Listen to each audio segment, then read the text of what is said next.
I had a saying, policemen get shot, firemen get burned, and gangsters go to prison or get killed. But it was life's choices that made us lean toward hustling. A pair of infamous brothers known for heading up an international cocaine empire called the Black Mafia family. Down when they were convicted of running a criminal enterprise. What's going on YouTube? We back at it again with another video here, and this week we're going to be coming, with the BMF documentary, just a quick little recap. And we know in this season we will be getting the perspective of Terry, because we know from season 1 we got Mitch's perspective, and this season we're going to have Terry's perspective.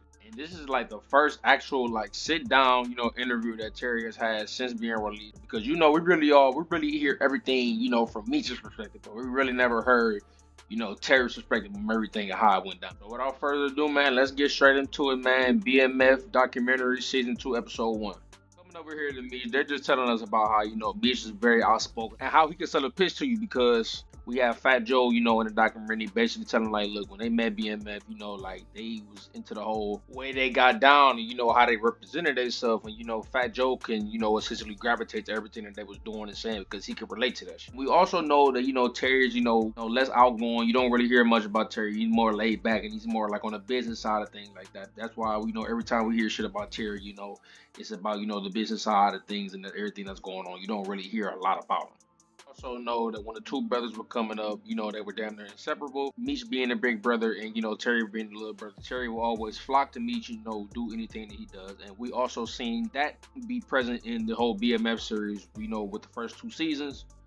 And we also know that they was also big on family, and the situation that they were in and the poverty situation that they was in, kind of motivated them, to want to get more money, because the situation that they was in, was fucked up, and they wanted to find a way out. Hip hop was a real big inspiration with BMF, because we know, as Terry said in the documentary, that hip hop, really resonated to everything that they was going through, and the stories that they was telling through the songs. Meech and Terry could relate to the shit that they was talking about, because they were living that shit, and they were, living everything that was being rapped.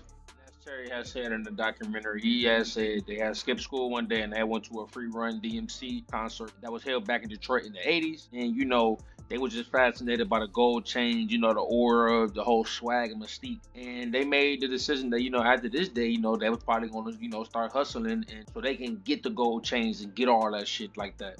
As we all know that, back in the 80s when the whole crack epidemic had fucking, went crazy, it was essentially the Wild Wild West in Detroit, because, you got all these, drug dealers, this and that, and this shit is new, and nobody knows the effect of this shit, and everybody's just trying it. And, essentially you can be a foot soldier and you can be making upward to almost a meal within 3 weeks of just selling this shit. We also know that, Meech and Terry, would roll up 100 joints and they would sell them while they was DJing outside of a club. And Meech wasn't really fucking with that shit, because it wasn't bringing in enough money for us liking. And this is where Meech would, get in contact with a hustler from around the way named Edie Boyd. And we know that he was played by Wood Harris and portrayed him as Pat in the BMF series. And basically, they told us that Meech would, just run around on the block and just wait until Edie Boyd, will pull up, just asking him questions about anything, if he needed anything. Edie Boyd knew that Meech was hungry, and, he ended up, giving him a job essentially and letting him work for him. And we know one day Meech had a meeting with Edie Boyd, and we all know that Terry had wanted to go with him, literally the first 30 seconds of the whole BMF TV show. They had showed this, and we all know that Meech didn't want Terry to go, but Terry had ended up going. Meech had let him go. And, after that, everything was history. D Meeks, a.k.a. B Mickey, that was played by Miles Truitt in the BMF show series, was also a part of this whole partnership. Initially, they had started out with, $100 packs of powder. And then they had transitioned that into, selling, $50 packs of powder. And that's essentially how they got the whole 50 Boys name. Because, people on the street that would be buying it. They would be telling people, go hit up the 50 Boys. This is how they got the name of the whole 50 Boys. Somewhere in 1984, as it was told before, powder cocaine was a thing and it been the thing. But now crack cocaine is a thing now, and it, spread rapid, across the city and everywhere that people could get their hands on. And, essentially this was a higher up, a party drug. Then, as time went on, somebody had end up cooking it. Now, as the crack would expand, further and further into Detroit, Terry would, sit back and watch, the the high level dealers, and watch them deal, and how they will always have to go home and, get more work. And, with Terry being so business savvy, like, why go back and forth when, we can just have all this shit right now and just sell it all at once?